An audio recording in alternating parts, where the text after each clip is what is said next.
కాంగ్రెస్ ప్రభుత్వం అధికారంలోకి వచ్చినప్పటి నుంచి రాష్ట్రంలో హిందూ దేవాలయాలపై దాడులు, దుశ్చర్యలు మితిమీరాయని మల్కాజిగిరి బీజేపీ ఎంపీ ఈటెల రాజేందర్ ఆరోపించారు. సఫిల్గూడ కట్టమైసమ్మ ఆలయంలో ముస్లిం యువకుడు చేసిన దుశ్చర్యపై ఆయన తీవ్ర ఆగ్రహం వ్యక్తం చేశారు. ఈ ఘటనపై పోలీసులు ఆ యువకుడికి మానసిక స్థితి సరిగ్గా లేదని చెప్పడం ద్వారా భక్తులను తప్పుదోవ పట్టిస్తున్నారని విమర్శించారు. ఇటువంటి ఘటనలు పునరావృతం కాకుండా కఠిన చర్యలు తీసుకోవాలని ప్రభుత్వాన్ని ఆయన డిమాండ్ చేశారు.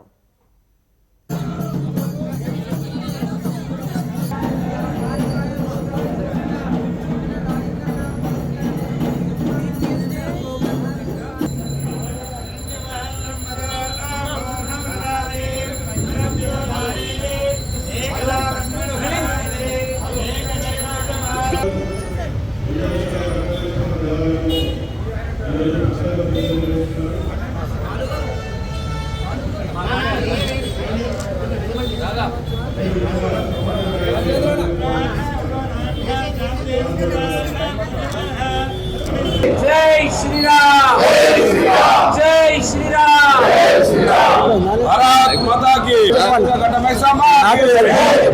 కేవలం హిందూ దేవాలయాల మీద మాత్రమే పిన్ పాయింటెడ్ గా ఏరి కోరినట్టుగా దాడులు ఎందుకు జరుగుతా ఉన్నాయి? వేరే మతాల వాళ్ళ మీద కూడా జరగాలి కదా, వేరే స్థలాల మీద కూడా జరగాలి కదా.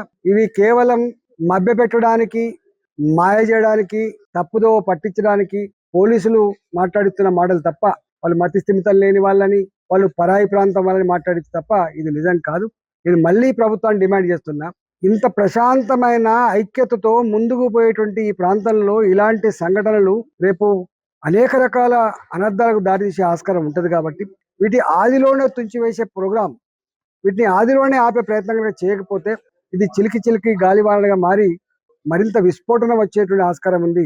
ఇలా హిందూ జాతి ప్రజానికం అంతా కూడా ఆక్రోశంతో, ఆవేదనతో, దుఃఖంతో ఇవాళ జరిగినప్పుడల్లా వాళ్ళు దాన్ని శుభ్రం చేసుకోవడం, పూజలు చేసుకోవడం ఇవన్నీ జరుగుతూ ఉన్నాయి. ఇది మంచి పద్ధతి కాదు. దీన్ని శాశ్వతంగా రూపుమాపాలంటే దీని వెనుక ఉన్న వాళ్ళు ఎవరు, దీని కారకులు ఎవరు, ఎందువల్ల జరుగుతున్నాయో దాని మీద ఉక్కుపాదం పెట్టి ఇలాంటి సంఘటనలు పునరావృతం కాకుండా చూసుకోవాల్సిన బాధ్యత ప్రభుత్వం మీద ఉందని చెప్పి నేను డిమాండ్ చేస్తా ఉన్నా.